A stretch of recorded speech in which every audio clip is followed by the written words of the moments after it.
Vivimos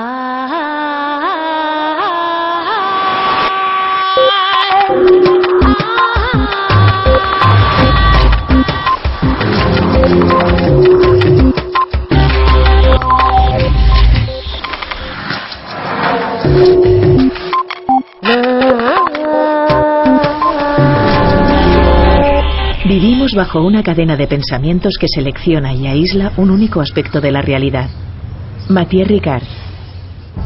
Un día, cuando caminaban por una región montañosa, Gautama Buda, ya mayor, bajo el sol de mediodía, le dijo a su discípulo Ananda: Estoy sediento, Ananda. Cuando atravesamos las montañas, pasamos un arroyo. ¿Puedes retroceder el camino y traerme un poco de agua? Ananda, deshaciendo el camino, llegó al arroyo. Pero cuando llegó allí, se dio cuenta de que unas carretas acababan de atravesarlo, embarrándolo todo. Las hojas muertas que antes yacían en el fondo, ahora flotaban sobre el agua. Ya no era bebible, y por supuesto no podía llevársela a Buda. Así que decidió regresar junto a Buda. Además, sabía que unas millas más allá del sitio en donde habían parado, corría un gran río de agua cristalina. Y Buda, que era muy estricto, le dijo: Vuelve otra vez, porque recuerdo que cuando pasamos esa agua era pura y cristalina. Ananda protestó: Entiéndelo, entre que llegamos aquí, pasaron unas carretas por el riachuelo y el agua ya no es bebible. Lo sé, dijo Buda. Pero ve y siéntate a la orilla, lleve el tiempo que lleve. Ve y siéntate. No te metas en la corriente, porque si te metes en ella la ensuciarás de nuevo. Simplemente espera, observa y no hagas nada. Esas hojas muertas desaparecerán, el barro se asentará. Entonces llena mi cuenco y regresa. Ananda fue al riachuelo de nuevo, porque no podía desobedecer a Buda, y allí se sentó esperando. Y esperando, vio que el barro y las hojas muertas se iban asentando despacito, dejando el agua clara y pura, tal cual es su naturaleza. Llenó su cuenco y de regreso entendió lo que Buda trataba de decirle. Ananda, no te metas en el río. No sigas la corriente de tu mente. Espera en la orilla y simplemente observa. La naturaleza verdadera de tu mente es esa claridad cristalina, ensuciada por pensamientos y emociones pasajeros.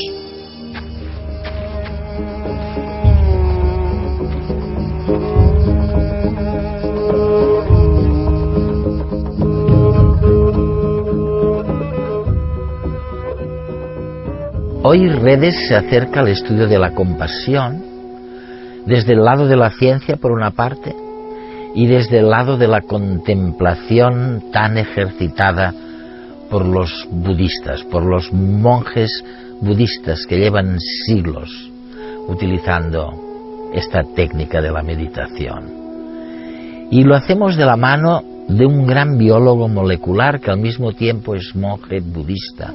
Es y lo ha sido durante los últimos 40 años. Me refiero a Mathieu Ricard. Mathieu Ricard es hoy el parangón de la meditación, tanto como de la búsqueda de nuevas materias con las que completar nuestro instrumental para gestionar las emociones. Y en lo que él ahonda y en lo que él ha buscado descubrir qué podemos aportar de nuevo es sobre todo en la compasión y en la gestión de las emociones, en donde habíamos pecado definitivamente del lado más competitivo y egoísta del género humano. Según Mathieu Ricard, la felicidad no es una sucesión interminable de placeres que terminan por agotamiento, sino una forma de ser.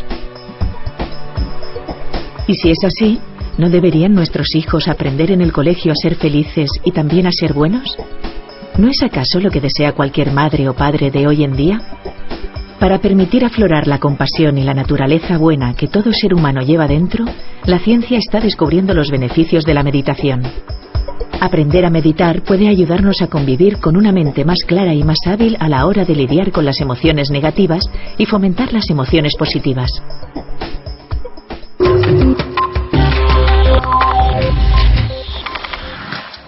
Ricard Mathieu y Ricard nos encontramos hace varios años. Bueno, tal vez no fuera el principio, pero casi, de este encuentro. Este encuentro que es entre científicos occidentales y los contemplativos budistas. De hecho, tú has sido ambas cosas, porque sé que eres biólogo y un gran biólogo, pero a la vez cuentas con una larguísima experiencia como budista contemplativo. ¿Hemos obtenido alguna cosa de esta mezcla de dos fuentes de la cultura? Sí. Creo que hay varias cosas nuevas en muchos ámbitos distintos. En el ámbito personal, resulta apasionante formar parte de una investigación tan pionera. Creo que la neurociencia contemplativa está en plena edad de oro. Y es muy inspirador participar en esta era de descubrimientos magníficos.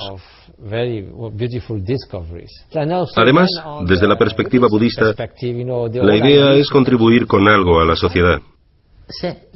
Si pudiéramos ayudar a lograr que las personas encontraran más equilibrio emocional, forjaran una sociedad más compasiva y fueran más felices y más altruistas, sería estupendo. Por ejemplo, el año pasado empezamos a estudiar varios aspectos del amor altruista, de la empatía, la compasión con objeto y sin objeto, de una manera muy detallada, relacionándolo todo con los fenómenos cerebrales. Queremos saber cómo se pasa de la benevolencia a la empatía, a identificarse con el que sufre, y luego la compasión, que es el deseo de que los demás dejen de sufrir y de buscar un remedio para el sufrimiento y su causa. ¿Cuál es el proceso? ¿Cómo funciona? ¿Cómo se relaciona con el cerebro? ¿Hay que sentir el sufrimiento del otro para sentir compasión o no? ¿Basta con el amor altruista? Todas estas cosas se pueden estudiar desde la perspectiva de la meditación y de la neurociencia, y se pueden aunar ambas. Así que es maravilloso. La neurociencia sorprendió a todo el mundo hace unos años cuando declaró a Mathieu Ricard el hombre más feliz del mundo. Francés, doctor en bioquímica, trabajó en el Instituto Pasteur con el premio Nobel Jacques Monod y luego se reconvirtió en monje budista. Ricard y otros meditadores de larga experiencia fueron sometidos a un exhaustivo experimento con escáneres cerebrales para medir las consecuencias de un tipo de meditación concreto en el que se genera un estado de amor y compasión pura, no enfocada hacia nada ni nadie en particular.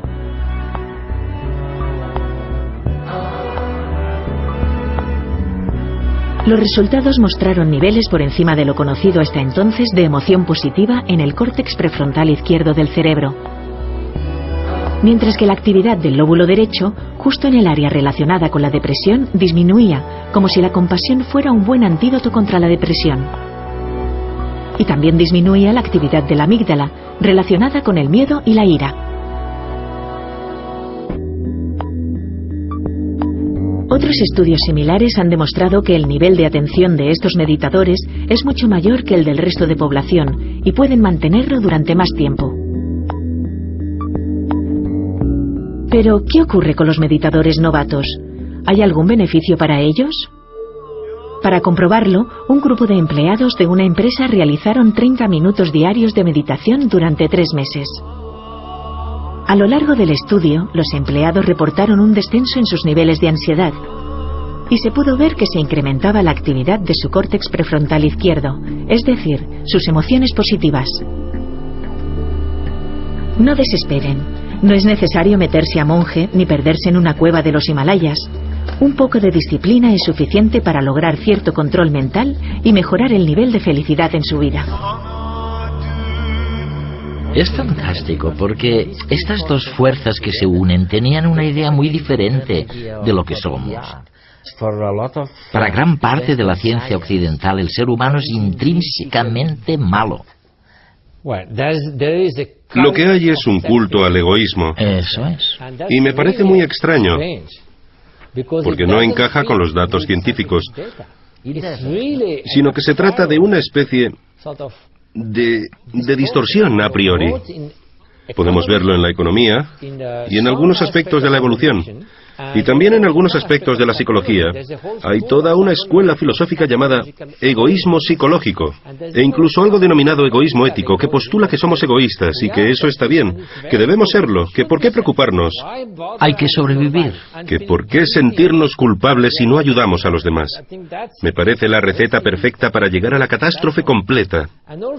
Por no hablar de que es profundamente engañoso, porque presupone que cualquier conducta o motivación que parece altruista tiene siempre detrás una motivación egoísta.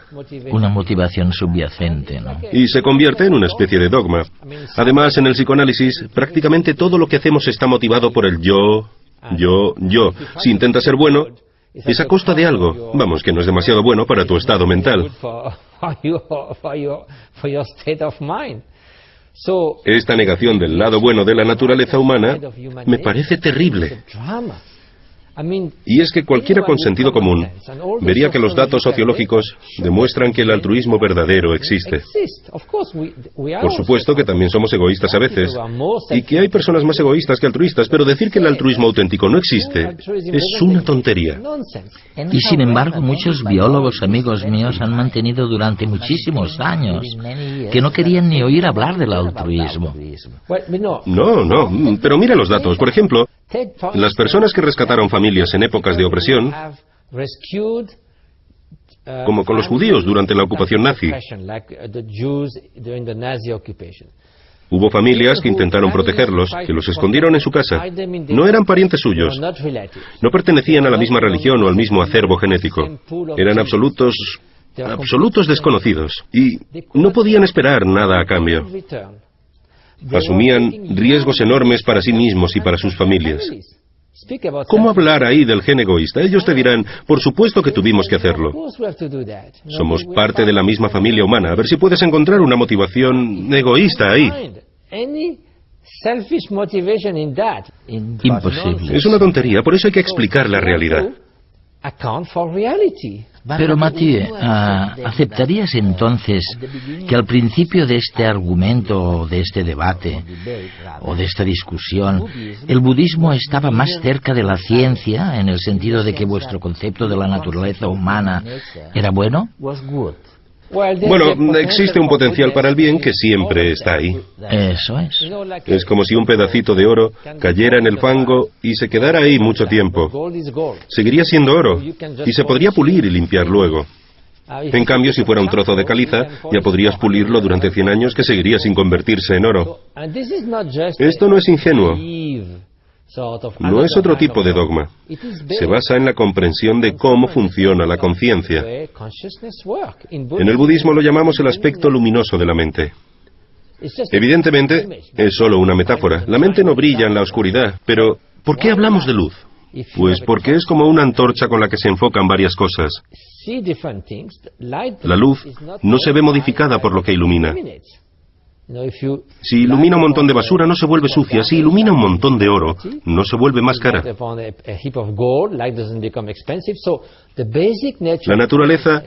La naturaleza básica de la conciencia permite muchos contenidos distintos. El odio, el amor, los celos, el júbilo, todo. Pero la conciencia es la misma. Son conceptos mentales que se deben a muchas causas y condiciones, pero la naturaleza fundamental de la conciencia no está determinada. Tiene el potencial de ir en cualquier dirección. La idea es que, incluso de un modo experimental, si miramos la mente, la conciencia básica está detrás de cada pensamiento, de cada emoción. Siempre está ahí, y no está condicionada. Somos conscientes, y eso permite la transformación de la mente.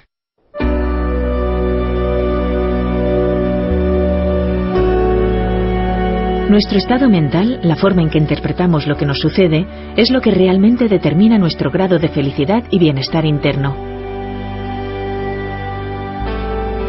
Pensamos que ese tumulto de emociones y pensamientos que nos acosan a diario nos son propios, que son la naturaleza misma de la mente. Cada imagen es un estado mental que se sucede uno a otro de manera casi ininterrumpida.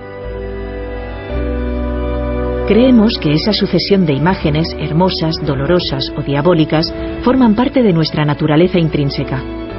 Sin embargo, para los budistas, esas imágenes, las emociones y los pensamientos son proyectados en nuestra pantalla cerebral, pero no pertenecen a la mente, no son parte suya.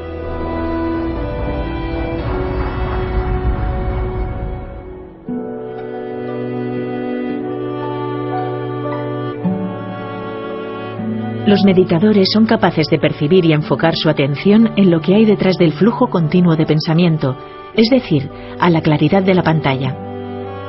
A esto lo denominan el aspecto luminoso de la mente o conciencia pura, en donde yace la capacidad de conocer. Subestimamos la capacidad que tenemos de transformar nuestra mente. Sin embargo, entrenarnos en fijar nuestra atención en dicha claridad nos ayuda a lograr un estado de ecuanimidad o imparcialidad interna que evita que nuestras emociones y pensamientos nos arrasen. Si conseguimos modificar nuestra mente, podemos cambiar nuestro mundo interior.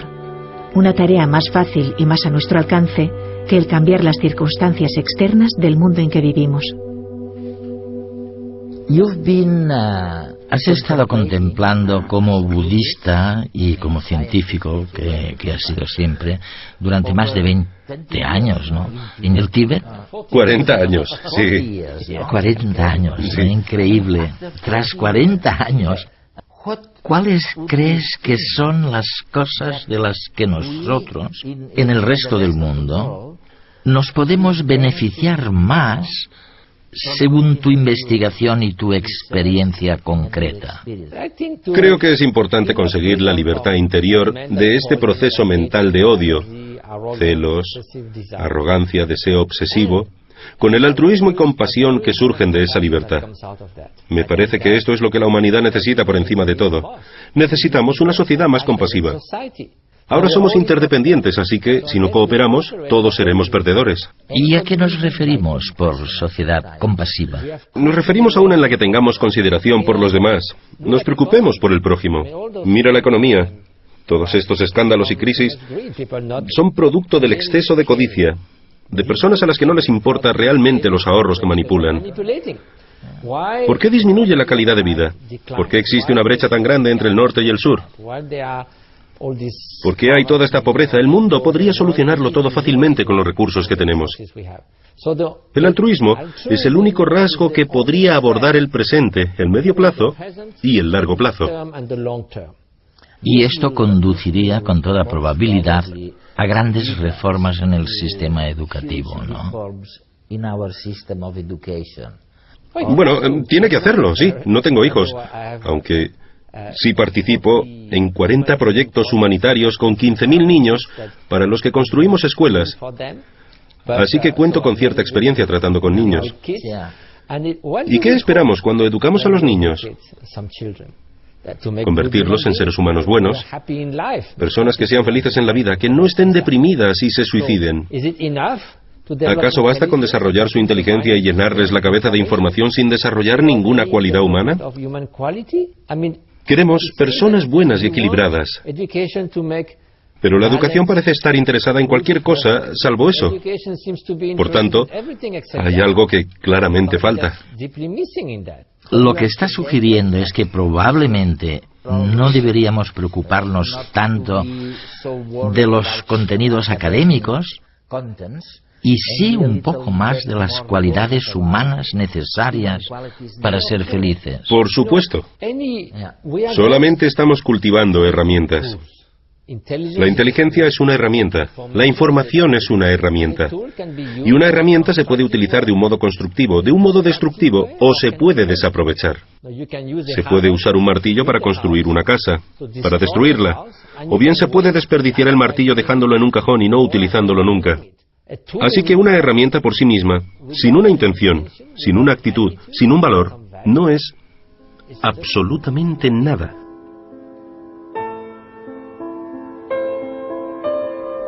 Tal vez sea la compasión la emoción que nos hace más humanos. No podemos experimentar compasión por nosotros mismos como seres aislados, sino que ésta surge en relación con el otro. Nuestra individualidad, de algún modo, se suaviza al entrar en relación con el dolor y la necesidad de los demás, promoviendo en nuestro interior el deseo de ayudarlos. La filosofía budista considera que la naturaleza real del hombre es compasiva, y parte de su entrenamiento mental está dirigido a fomentar esa compleja emoción. Durante el entrenamiento, la parte emocional que nos conmueve y abruma, cuando por vez primera observamos el dolor ajeno, deja paso con el tiempo a una compasión más sosegada, aunque igualmente profunda. Un punto de vista bien distinto del de Occidente, donde tradicionalmente nos hemos reconocido especiales y distintos al resto de la naturaleza. Al comienzo, la idea de la supervivencia del más apto fue llevada a extremos por algunos filósofos del siglo XIX, como Herbert Spencer, quien declaró: «Al débil y al estúpido de la raza se le ha de dejar morir, de modo que el fuerte pueda sobrevivir y la raza humana en su conjunto progresar hacia mayores perfecciones».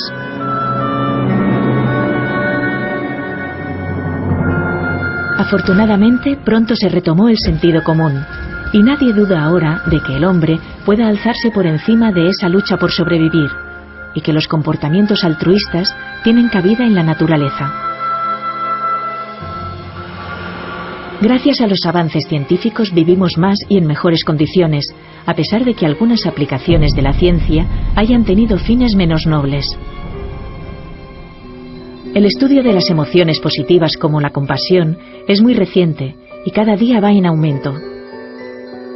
Tal vez sea hora de dar una vuelta más de tuerca e incorporar la compasión no solo como objeto de estudio, sino como la conciencia de la ciencia que vele por el bien común en todas sus aplicaciones.